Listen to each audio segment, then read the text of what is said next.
Welcome back to another episode of the Read Pile. Today I'm going to be looking at something called PTSD Radio. This is a Japanese horror manga that was originally published in a magazine in Japan and is collected here in 3 omnibuses that collect 2 volumes each. There was originally 6 volumes total. The entire thing is collected here, translated into English, here for me to read. I found this on a Reddit page. I just stumbled across it while looking for horror comics to read and saw a few pages and was quite intrigued by the art, which is very detailed and looks really nice. And I saw some of the scarier parts of it and just thought I needed to see this. I'll show you one right off the bat here. So, you got this person, there's a train, this young lady's on the train here, and she's getting kind of tired. She looks at herself in the mirror and she's bald in the mirror. That's kind of strange. And so as she looks, the person in the mirror sort of starts turning and looking at her, and you realize that the reflection is not doing the same thing she is. And now she's completely frightened by what she sees. Now her hair is being pulled through the back of the seat. So now she's stuck by her hair, all this crazy stuff is happening, and she looks back at the reflection, and this is happening. So, yeah, there's a lot of fun stuff like that, and there's ones way crazier than that too. A lot of fun stuff. I actually don't want to show too much of the interior of these books because I don't want to give a lot of it away. That would give a lot of the fun away. Like I said, it's kind of cut up into different parts, so you get different aspects of each character through different time periods, but you don't necessarily know who you're seeing until later on in the book when you start to piece together happenings from their lives throughout their history chronologically, and then you start to put it back together with locations you've seen and start to understand what's going on. So I would say I was probably halfway through book 2 before I really started to understand what was actually kind of happening in this story and why it was happening. And then book 3, like I said, book 3 starts to get really weird. So this comic is technically unfinished or on hiatus indefinitely or permanently ended forever. Depends on who you listen to or when or where.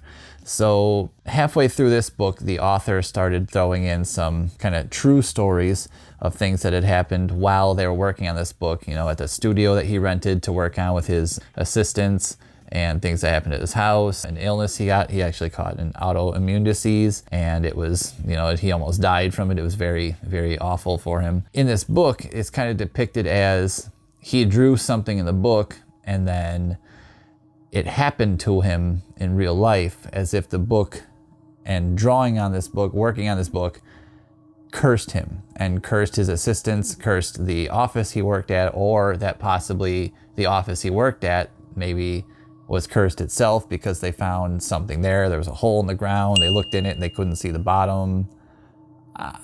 And they found something in a closet that was like a shrine that had been disturbed. They say they saw shadows everywhere. Assistants would just quit and leave unexpectedly out of nowhere.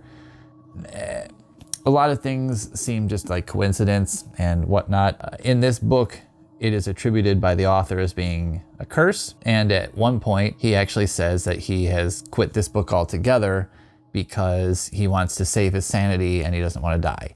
Well, an interesting thing about that is that right around the time all this happened, it was also known that this magazine that this comic was being published in was going to be ending. And the end of this comic coincided with the end of that magazine being published. And so it's kind of just seems to me like a way for the author to put this on hold while maybe finding a new publisher, and also while working on his other comic that's very popular in Japan called Fun No Tain, which even has a movie and is, widely known. I think this guy maybe, with his medical problems and having to move around and stuff, and having the other comic that he's working on full time become very popular, and he's still working on it to this day, I think that's what he's working on now, and he put this on hold. Reading this, once you get towards the end, it did sort of seem like maybe the main points of the story had been given, and now it was kind of just more fluff. I don't want to say that to sound negative. It's just some of the stories seem less connected than they used to, especially towards the end once he stops telling the stories of his true life. then he just throws in some random stuff, and there's even like a story that turns out to have like a good happy ending, which has like never happened in any of these other stories. So that was just kind of out of nowhere, and then that's kind of how the book ends, you know, along those lines, with just, you know, sort of a couple more things, but like this happy one is very memorable. So I wanted to show you a couple of things out of this third book here. One of them being probably one of my favorite, if not creepiest, stories in this whole thing, because I thought this was awesome. So this guy and girl here are looking at basically what is like Google Street View, and they found their apartment on there, and they're looking at it, and they're like, oh, you can walk all around on the street and look at it all around. And they start to notice that in front of this Google camera there's this woman walking all in black, and she's always a certain distance in front of the camera here. And they're like, okay, there's just that person there. Well, then they kind of notice that everywhere this camera is going, the person's always right in front of it, but always facing away from it. And it's starting to get kind of creepy, because then they get to where their apartment is. So then they aim the camera at their actual apartment up at the side, like you can in real life. And this person is inside the curtains, facing into the room, but still behind the curtain. And that's like the creepiest thing ever, right? But you know, it's like, good thing Google Street View isn't in real time. That was something old, right? Right? Like, holy crap. That would be an awesome scene in a movie right there. That was well done. That's a good story. Another one I really liked, and let me show you this one. This is one I was talking about. So this story kind of comes out of nowhere. There's this girl lives in this house, and every night there's kind of this huffing, kind of breathing sound that she hears while she's sleeping. And all she can imagine is just basically like an alien, basically. It's like a scary monster, just huffing, huffing, huffing. It can't be human, it's just huffing. And as she's trying to tell everyone about it, they're all basically telling her, you know, like, you're nuts, whatever. Like they always do in ghost stories. And she kind of feels like she's being followed all the time, but she can never see what it is. But she just knows something's there with her. And then she's at school even, and something ruffles, you know, down by her skirt, you know, between her legs there. And she's like freaking out. She's like, oh my God. And it brought this like little toy there. So she's thinking like it's some weird ghost. Something's trying to go after her. Something here grabs her, but it keeps her from getting hit by a car. So now she's like, what's going on? Now something grabbed me and stopped me from getting hurt, but it's like haunting me all the time. It's leaving this toy all around the place. It's huffing in my ear, and all she can imagine when she hears this huffing and all this stuff, she hears like saliva, all she can think of is like, this is what must be there. This freakish thing, right? Testicle Tuesday. You know, it just keeps on happening. She wakes up again, she's telling everyone, there's like slobber on her face even. So she's like, no, I definitely got licked by this nasty ghost freakish thing. And it's still pulling on her all the time. It's pulling her skirt around. It pulls her across. Even their family sees it. But then they notice that it pulls them out into the room, and there's smoke out there.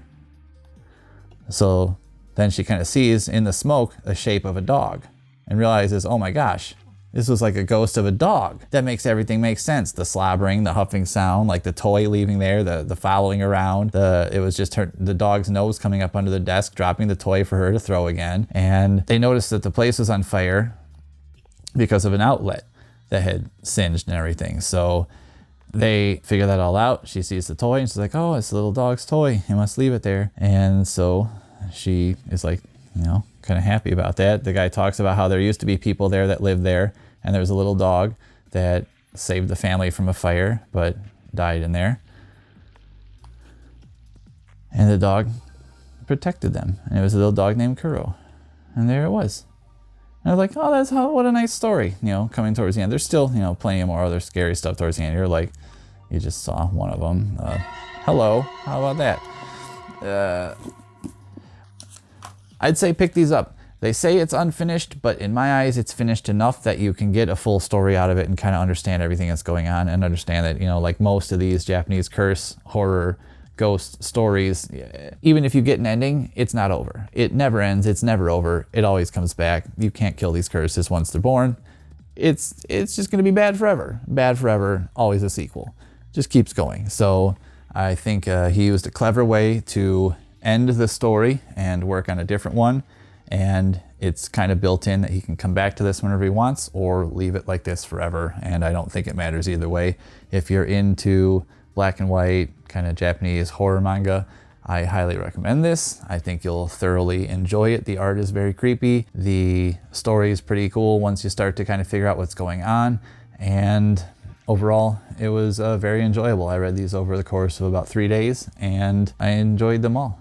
So pick that up. I got them on Amazon. They're not too expensive, especially if you get all 3 of them. I was, pleasantly surprised. It wasn't that bad. And yeah, I hope you check them out. If you've read these, let me know. And if any of you know where I can find Fawn Notain, because I can't find a way to read that really here anywhere. So if anyone knows of any way I could see that one too, I would really like to see his other work. Otherwise, thanks for watching and see you next time.